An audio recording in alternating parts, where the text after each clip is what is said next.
Hello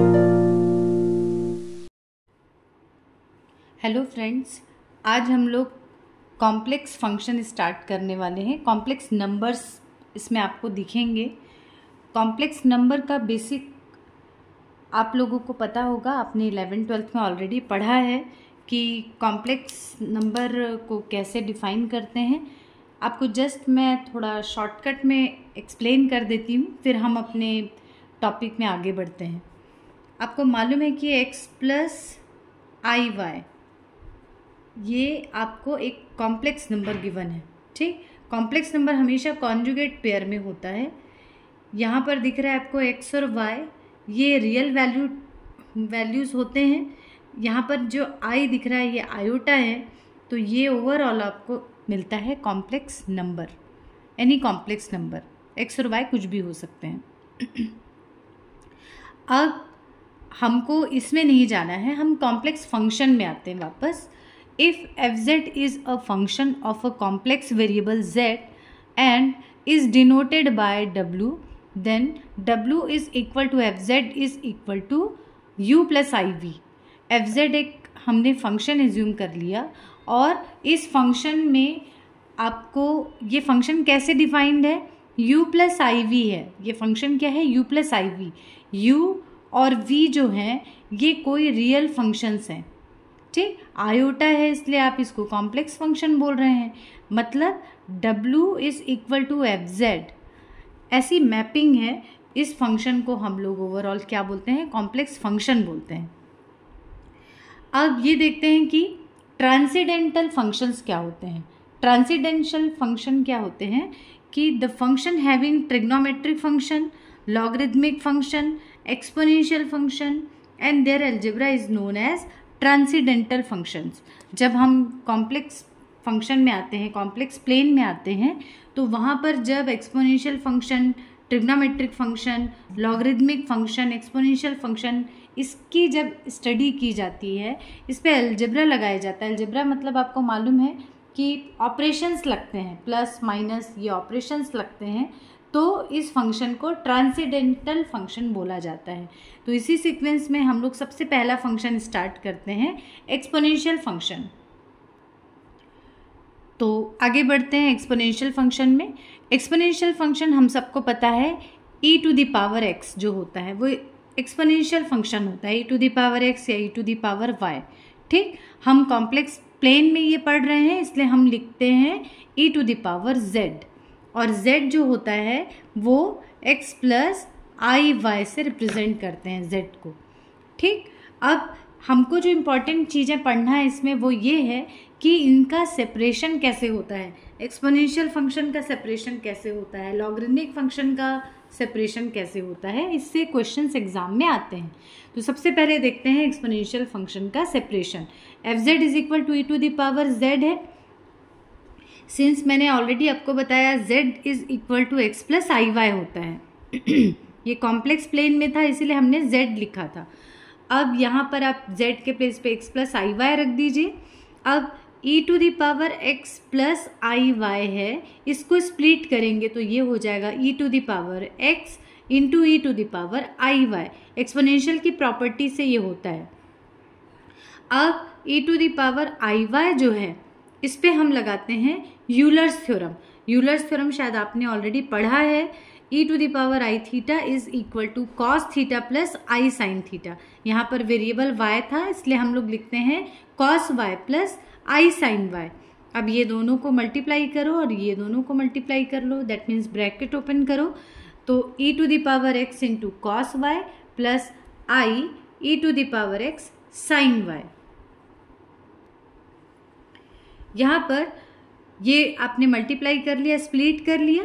ये देखो e to the power x cos y जो होगा वो e to the power z का रियल पार्ट हो जाएगा, और आयोटा के साथ जो भी आपको दिख रहा है e to the power x sine y ये आपका इमेजिनरी पार्ट होगा। तो इस तरीके से हम लोगों ने क्या कर दिया, separation of e to the power z। अब हम आगे बढ़ते हैं और देखते हैं separation of logarithmic function. Logarithmic function का सेपरेशन बहुत इंपॉर्टेंट टॉपिक है। इसमें क्या होता है देखिए, ये f z is equal to log z लेके चलते हैं हम। z इज इक्वल टू, मैंने ऑलरेडी आपको बताया है कि जहाँ भी आपको z दिखेगा और रियल और इमेजिनरी पार्ट अगर सेपरेशन की बात आएगी तो आप सीधे x प्लस आई वाई रख दीजिए। x के प्लेस पे r cos थीटा और y के प्लेस पे आप r sin थीटा रखिए। हम क्या कर रहे हैं, इसको, ये कार्टेशियन कोऑर्डिनेट्स थे, इसको पोलर कोऑर्डिनेट में चेंज कर रहे हैं। x का पोलर कोऑर्डिनेट क्या होता है, r cos थीटा रख सकते हैं आप, और y के प्लेस पे r sin थीटा रखिए। ऐसा इसलिए कर रहे हैं क्योंकि लॉगरिदमिक फंक्शन है, लॉग के अंदर से वैल्यू को स्प्लिट करना, सेपरेशन करना या पॉसिबल नहीं होता। तो इसके लिए सिर्फ एक ही ऑप्शन है हमारे पास कि कभी भी लॉगरिदमिक फंक्शन दिखा और उसका सेपरेशन आया आपके पास तो आप उसको पोलर फॉर्म में कन्वर्ट करिए। अब यहाँ पर r कॉमन ले लो तो मिलेगा आपको cos theta plus i sine theta. इसके प्लेस पे आप e to the power i theta भी रख सकते हैं, यूलर्स थ्योरम है ये। अब यूलर्स थ्योरम से ये हो गया e to the power i theta. अब लॉग की प्रॉपर्टी होती है कि log a into b is equal to होता है log a plus log b, ये लॉग की प्रॉपर्टी है। तो वहाँ से log r plus log e to the power i theta हो जाएगा। लॉग r वैसे ही रखिए, यहाँ पर लॉग और एक्सपोनेंशियल दोनों आ रहा है इसलिए ये कैंसिल आउट होके सिर्फ बचेगा आपका आई थीटा। अब देखो लॉग r मतलब रियल पार्ट आ गया और आयोटा के साथ उसका इमेजिनरी पार्ट शो कर रहा है ये, तो हम लिखेंगे real part of log z is equal to log r and imaginary part of log z is equal to theta. अब आपको एक क्वेश्चन माइंड में हो सकता है आ रहा हो कि यहाँ पर r और थीटा को क्या वापस कन्वर्ट करना है, तो जब हम क्वेश्चन सॉल्व करेंगे तब मैं वहाँ आपको बताऊंगी कि वापस आप r को x और y में कैसे कन्वर्ट कर सकते हैं, क्योंकि हमने तो x और y को r थीटा में कन्वर्ट किया था। तो अब आपको वापस अगर r और थीटा को हटाना है और उसके प्लेस पे x और y रखना है तो आप क्या करेंगे, r is equal to under root x square plus y square, ठीक, और थीटा के प्लेस पे क्या रखेंगे, tan inverse y by x। ये कॉम्प्लेक्स नंबर का एकदम बेसिक है, आपको पता होगा मॉड्यूलस और एम्पलीट्यूड होता है इसका, कॉम्प्लेक्स नंबर आपने पढ़ा है तो वहाँ से ये r की वैल्यू आती है। मैं आगे जब क्वेश्चंस बताऊंगी तब इसको और अच्छे से क्लियर कर दूंगी। अब आगे बढ़ते हैं हम लोग और देखते हैं कि लॉगरिदमिक फंक्शंस जब सॉल्व करेंगे हम लोग तो उसमें क्या क्या चीज़ें आती हैं, क्या क्या वेराइटीज़ देखने को मिलती है क्वेश्चंस में। तो लॉगरिदमिक फंक्शन में इसके लॉगरिदमिक फंक्शन की टू टाइप की वैल्यूज़ पॉसिबल होती है।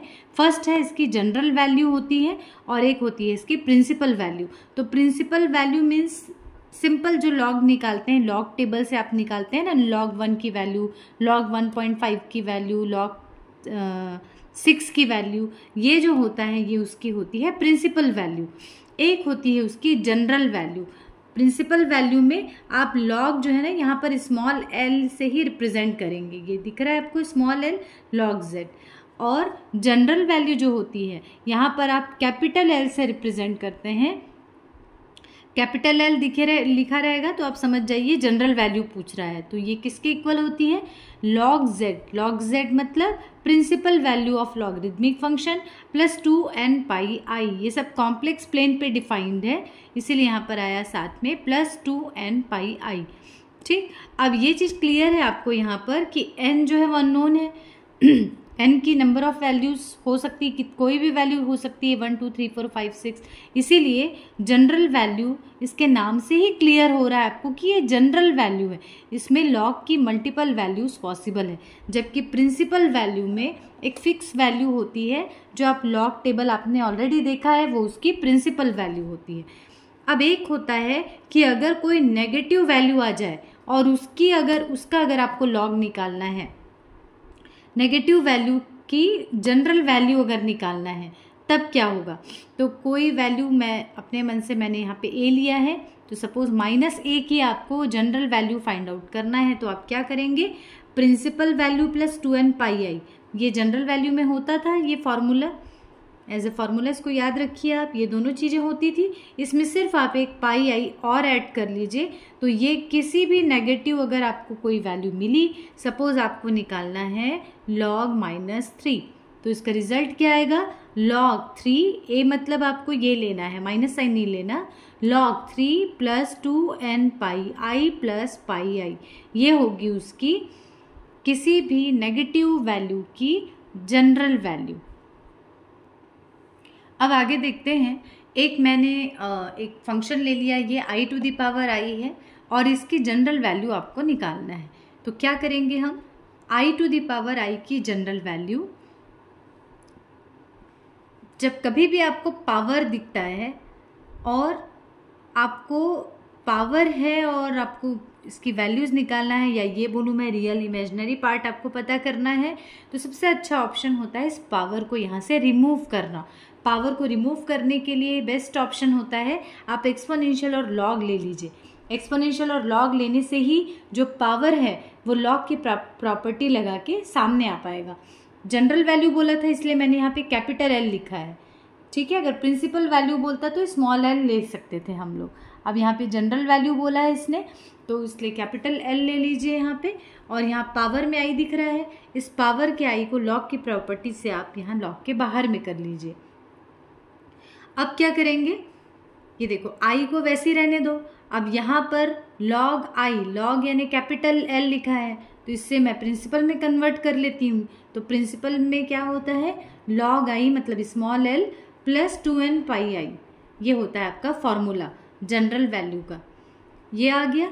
अब इस ये बस मैंने कुछ नहीं किया, यहाँ पर ये जो दिख रहा है आपको आयोटा जो दिख रहा है ना, इसको हम लोग क्या लिख सकते हैं, यहाँ पर आयोटा मतलब क्या शो कर रहा है, सिर्फ इमेजिनरी पार्ट दिख रहा है।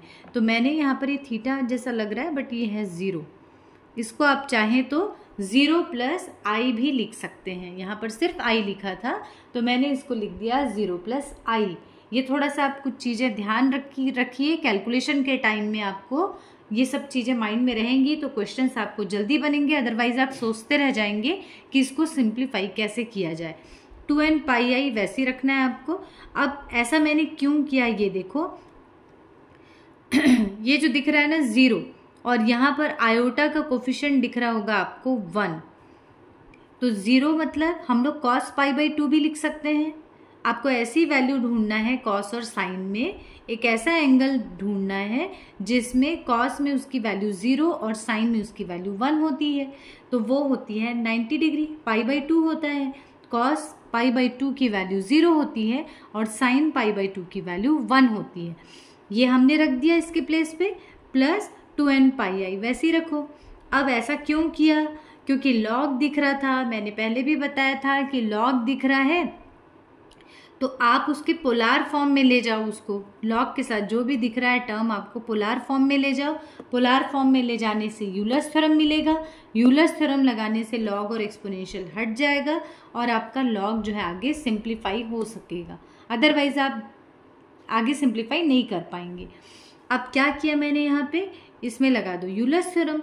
यूलर्स थ्योरम होता है cos theta plus i sine theta, e⁻i theta होता है ना। तो यहाँ पे π/2 है थीटा के प्लेस पे, तो e⁻i थीटा, e⁻i थीटा, तो थीटा के प्लेस पे आ जाएगा π/2 प्लस 2n पाई आई को वैसे ही छोड़ दो आप।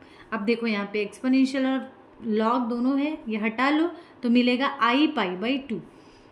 बाहर में आयोटा दिख रहा है, आयोटा को मल्टीप्लाई करो अंदर, मैंने बाहर कर दिया, आप इसको अंदर भी ले जा सकते हो, एक स्टेप आपका कम हो जाएगा। आयोटा मैंने बाहर ले लिया कॉमन यहाँ से, तो आयोटा के प्लेस पे आ जाएगा नेगेटिव साइन। i² आप लोग को मालूम है -1 होता है, तो इसलिए आयोटा स्क्वायर है इसलिए आ जाएगा माइनस, और यहाँ पर 2n पाई को मैंने पहले लिख दिया और π/2 को बाद में लिख दिया है, इससे कोई फर्क नहीं पड़ता।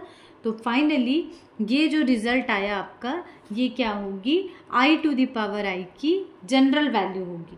अब अगर आपको, हम पहुंच गए यहाँ तक, ये रिजल्ट जो मिला है ये जनरल वैल्यू है i⁻i की। अब जनरल वैल्यू से अगर आपको प्रिंसिपल वैल्यू निकालने बोला जाए कि पहले find out general value and also find principal value of i to the power i, तब उस केस में आप क्या करेंगे, यहाँ पर प्रिंसिपल ये जनरल क्यों है, क्योंकि n है यहाँ पे, तो अगर n की वैल्यू फिक्स कर दी जाए, n की वैल्यू अगर आप 0 ले लेते हैं तो उससे आपको क्या होगी, एक स्पेसिफिक वैल्यू मिल जाएगी e टू द पावर -π/2, ये 0 हो गया, e टू द पावर -π/2 ये जो होगी उसकी प्रिंसिपल वैल्यू हो जाएगी। तो हो सकता है एग्जाम में आपसे general value and principal value both पूछे, या हो सकता है आपसे सिर्फ जनरल वैल्यू पूछे, तो इसके अकॉर्डिंग आपको काम करना है। इसके बाद हम लॉगरिथमिक फंक्शन के कुछ इंपॉर्टेंट क्वेश्चंस देखते हैं आगे नेक्स्ट वीडियो में। Thank you. Hello friends, logarithmic function का सेपरेशन हमने प्रीवियस वीडियो में देखा था, अब हम आगे कंटिन्यू करते हैं। ये इम्पॉर्टेंट क्वेश्चन है, इसमें क्या करना है देखिए, if iota to the power iota i की पावर आई, उसकी भी पावर आई, उसकी भी power i, up to infinity given है आपके पास क्वेश्चन में, is equal to a plus i भी दिया हुआ है ये। अब यहाँ पर प्रिंसिपल वैल्यू इसमें गिवन है क्वेश्चन में, principal values only being considered, prove that, first part ये प्रूफ करना है और सेकेंड पार्ट में ये प्रूफ करना है आपको। तो अब क्या करते हैं, स्टार्ट करते हैं, given iota to the power i to the power i to the power i up to infinity is equal to a plus i b. अब आप एक चीज़ थोड़ा पहले समझ लीजिए कि आपको इसके इक्वल में a plus i be given है, ठीक, और ये जो पार्ट आपको प्रूफ करना है इसमें भी आपको a और b दिख रहा होगा, यहाँ पे b/a दिख रहा है, यहाँ पे a² प्लस b² दिख रहा हुआ है। तो आप थोड़ा सा कॉमन सेंस लगाओ और ये सोचो कि अगर इस चीज़ का रियल पार्ट और इमेजिनरी पार्ट सेपरेट कर दिया जाए तो रियल पार्ट हो जाएगा आपका a और इमेजिनरी पार्ट हो जाएगा b। तो जैसे आपको a और b अगर मिल जाता है इसके रियल और इमेजिनरी पार्ट के सेपरेशन के बाद, तो उस a और b की हेल्प से अगर a² प्लस b² करेंगे तो ये रिजल्ट मिल जाएगा, और अगर b/a कर देंगे तो सेकेंड ये वाला रिजल्ट मिल जाएगा। सिंपल सी चीज़ है, करना क्या है, क्लियर हो गया। अब आगे ये देखते हैं कि इसका सेपरेशन कैसे किया जाए, क्योंकि ये तो बहुत कॉम्प्लिकेटेड टर्म दिख रहा है। तो इसके लिए क्या करते हैं, देखिए i की पावर में आई, इस तरीके से ये पावर कहाँ तक जा रहा है, इन्फिनिटी तक जा रहा है। अब आप सोच के देखिए कि अगर पावर में इनफाइनाइट टर्म्स है तो अगर मैं नीचे से बेस से अगर 1-2 आयोटा कम भी कर दूं तो इतने इनफाइनाइट टर्म्स में से उसमें कोई फ़र्क नहीं पड़ने वाला। अगर मैं नीचे से यहाँ से बेस से एक टर्म हटा भी दूँ, 1 या 2 टर्म भी हटा दूँ, तो इसकी power iota up to infinity है, इनफाइनाइट टर्म्स है, तो इसमें कोई भी फ़र्क नहीं पड़ने वाला फंक्शन में। तो मैंने वही किया है कि मैंने क्या किया, एक जो आयोटा है बेस का आयोटा वो मैंने छोड़ दिया वैसी, और बाकी जितना टर्म्स दिख रहा था इसको आप हाइड कर दीजिए। अब बची हुई जितनी भी चीज़ें हैं, आयोटा, फिर उसके ऊपर आयोटा, उसके ऊपर आयोटा अप टू इन्फिनिटी, वो किसके इक्वल है, a to the power i plus b के इक्वल है। तो इस पूरे के प्लेस पे मैंने a प्लस आई बी रख दिया, is equal to right hand side में तो already a plus i b था। फिर से जल्दी से समझ लो एक बार कि मेरे पास iota to the power iota up to infinity ये है, ये a प्लस आई बी के इक्वल है। इसके प्लेस पे मैं a प्लस आई बी रख सकती हूँ। तो अगर मैं नीचे से एक आयोटा हटा भी दूँ तो भी क्या होगा, iota to the power iota up to infinity, बाकी चीज़ें वैसी रहेंगी, उससे कोई फ़र्क नहीं पड़ने वाला। और इतने सारे टर्म्स हैं मेरे पास आयोटा की पावर आयोटा लेके, तो अगर 1, 2, 3, 4 भी आयोटा में हटा दूँ नीचे से तो उससे कोई फ़र्क नहीं पड़ने वाला। पर मुझे इतने सारे आयोटा की ज़रूरत नहीं है, मैं सिर्फ एक आयोटा ले लेती हूँ बेस का, और बस इसके पावर में मैं लिख दूंगी फिर इस बचे हुए इसके प्लेस पे a plus i b. Right hand side में a plus i b already है। अब ये राइट हैंड साइड में a प्लस आई बी जो था मैं इसको लेफ्ट हैंड साइड में शिफ्ट कर देती हूँ a प्लस आई बी, और ये जो लिखा है अब इसमें हमारा प्रोसेस स्टार्ट करते हैं। मेरे प्रीवियस वीडियो में, अगर आपने प्रीवियस वीडियो देखा होगा जिसमें मैंने लॉगरिथमिक फंक्शन का सेपरेशन आपको एक्सप्लेन किया है, तो उसमें मैंने ये बताया था कि कभी भी कोई भी टर्म की पावर दिखी तो आप सीधे एक्सपोनेंशियल और लॉग ले लेना, उसी से आपका काम आगे आसानी से होगा। एक्सपोनेंशियल और लॉग ले लेते हैं तो यहाँ मिलेगा आपको एक्सपोनेंशियल और लॉग, और ये तो आयोटा ऑलरेडी है, iota to the power a plus i b, ये चीज़ थी आपके पास ऑलरेडी, इसमें हमने बस एक्सपोनेंशियल और लॉग ले लिया। अब आगे बढ़ते हैं लॉग की प्रॉपर्टी की तरफ। तो लॉग की प्रॉपर्टी मैंने आपको ये भी बताया है कि अगर आयोटा के पावर में कुछ दिख रहा है और यहाँ पर लॉग है, तो ये जो पावर है ये लॉग के सामने चला जाएगा, तो ये हो जाएगा a plus i b log iota. अब आगे बढ़ते हैं ये भी मैंने अपने प्रीवियस वाला जो मेरा वीडियो है उसमें बताया था, इसलिए मैंने बोला था कि आप एक भी वीडियो स्किप मत करिए, आप लाइन से वीडियोस पढ़िए, क्योंकि उससे क्या होगा, सारे वीडियोस एक दूसरे से कनेक्टेड हैं। यहाँ पर आयोटा दिख रहा है, तो मैं क्या करती हूँ, यहाँ पे एक चीज़ मैंने किया है कि 0 प्लस आयोटा भी लिख सकते हो आप, सिर्फ आयोटा के प्लेस पे, क्योंकि इसका रियल पार्ट तो कुछ है ही नहीं, सीधे इमेजिनरी पार्ट दिया हुआ है, आयोटा लिखा हुआ है, तो इसको 0 प्लस आयोटा लिख सकते हो। अब 0 के प्लेस पे आप क्या लिख सकते हो, यहाँ पर 0 दिख रहा है और यहाँ आयोटा के साथ कोफिशिएंट क्या दिख रहा है आपको, 1 तो खैर आप हाइड रहता है, वो लिखना नहीं रहता। तो आप कॉस और साइन में एक ऐसा एंगल ढूंढिए जिसमें कॉस में 0 और साइन में 1 होता है, तो वो 90 डिग्री होता है। तो कॉस π/2 की वैल्यू 0 होती है और साइन π/2 की वैल्यू 1 होती है, ये हमने लिख दिया। आपको रीज़न भी पता होना चाहिए कि हम क्या कर रहे हैं और क्यों कर रहे हैं। यहाँ हमको एक्सपोनेंशियल और लॉग इसलिए लेना पड़ा क्योंकि इसके पावर में टर्म था, पावर का टर्म तभी सिंप्लीफाई होगा जब आप एक्सपोनेंशियल और लॉग लेंगे। फिर मैंने लॉग की प्रॉपर्टी से इसको सामने शिफ्ट कर दिया। अब लॉग के अंदर अगर आपको यहाँ पे वैल्यू दिख रही है ना, लॉग है, कहने का मतलब ये है कि अगर लॉग दिख रहा है आपको, तो आप धीरे धीरे बढ़िए यूलर्स थ्योरम के तरफ। यूलर्स थ्योरम लगाने से ही एक्सपोनेंशियल और लॉग हटता है और लॉग यहाँ से एलिमिनेट हो जाएगा।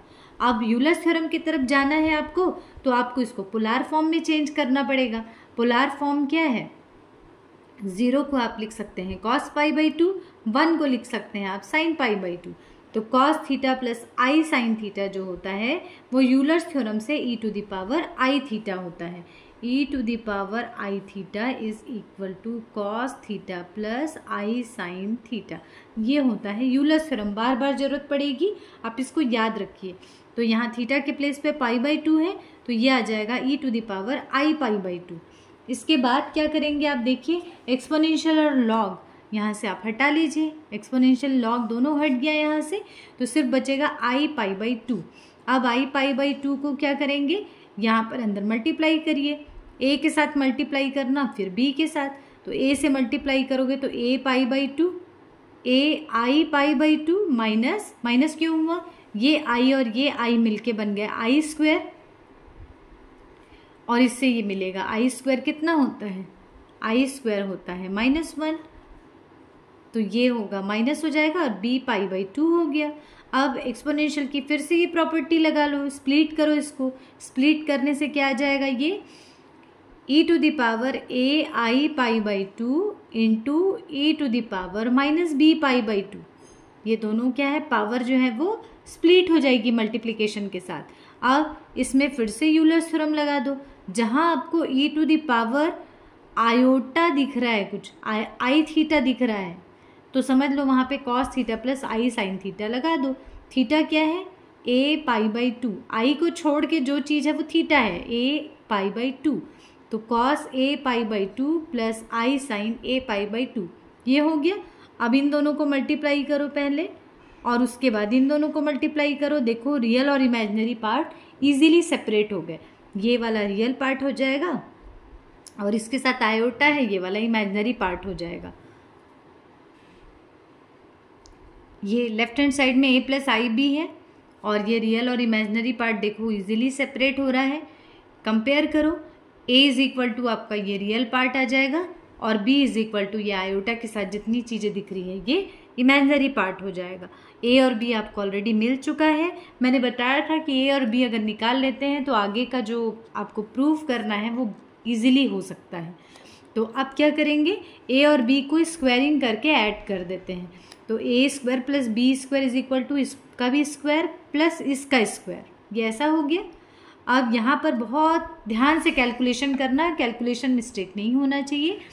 इसकी भी पावर 2 हो जाएगा और इसकी भी पावर 2 हो जाएगा।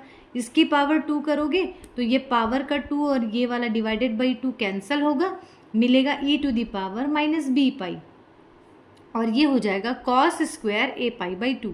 ये स्क्वायर मैंने यहाँ भी लिया और यहाँ भी लिया, प्लस यहाँ पर भी वही काम करो, इसमें भी पावर, ये स्क्वायर इसके साथ भी स्क्वायर हो जाएगा और इसके साथ भी स्क्वायर हो जाएगा। यहाँ भी वही होगा, e to the power minus b pi by 2 का भी स्क्वायर लगेगा और इसका भी स्क्वायर लगेगा। तो ये स्क्वायर जब इसके ऊपर स्क्वायर लगेगा तो ये वाला स्क्वायर और ये 1/2 ये दोनों कैंसिल होगा और बचेगा सिर्फ e to the power minus b pi, और यहाँ पर कॉस a पाई बाई 2 का होल स्क्वायर हो जाएगा। प्लस यहाँ पर भी वही चीज़ होगी कि यहाँ पे ऑलरेडी 1/2 दिख रहा है आपको, डिवाइडेड बाई 2 है, और यहाँ पावर में 2, इसका भी पावर में आएगा 2 तो कैंसिल होगा 2, तो मिलेगा सिर्फ e to the power minus b pi, और sine square a pi by 2 हो जाएगा। अब ये वाला टर्म जो दिख रहा है इसको आप कॉमन ले लो और ये जो बची हुई चीज़ इसको रख दो। आपको ये जाना पहचाना लग रहा होगा, sine square theta plus cos square theta, तो cos square a pi by 2 plus sine square a pi by 2 is equal to 1। तो क्या मिला आपको, e to the power minus b pi. तो फाइनली ये वाला देखो फर्स्ट पार्ट जो था प्रूफ का वो आ गया। कहीं कुछ नहीं किया हमने, क्या किया, सिर्फ जो क्वेश्चन गिवन था उसका रियल और इमेजिनरी पार्ट आपने सेपरेट किया। रियल पार्ट आ गया आपका a, इमेजिनरी पार्ट आ गया आपका b। अब फर्स्ट पार्ट में बोला था दोनों को स्क्वायरिंग करके ऐड करो, तो हमने ऐड किया। ये वाला प्रोसेस बहुत इजी है। मेन पार्ट है इसका a और b फाइंड आउट करना। अब आगे बढ़ते हैं। अब इसके सेकेंड पार्ट में, प्रूफ के सेकेंड पार्ट में b बाय a निकालने बोला है, तो हम क्या करेंगे, b और a ऑलरेडी आप निकाल चुके हैं रियल और इमेजिनरी पार्ट, बस क्या करना है उसको डिवाइड कर देना है। तो ये b था, ये वाला a था, डिवाइड करने से देखो बहुत इजीली सॉल्व होगा। ये कैंसिल हो गया, ये साइन बाई कॉस दिख रहा है आपको, तो ये हो जाएगा 10a pi by 2। B part में आपको यही निकालना था। तो इस तरीके से इजीली ये वाला क्वेश्चन आप सॉल्व कर सकते हैं। एक बार और प्रैक्टिस कर लेना। रियल और इमेजिनरी पार्ट का सेपरेशन एग्जाम के पॉइंट ऑफ व्यू से मोस्ट इम्पॉर्टेंट क्वेश्चंस बनते हैं इसमें। Thank you so much.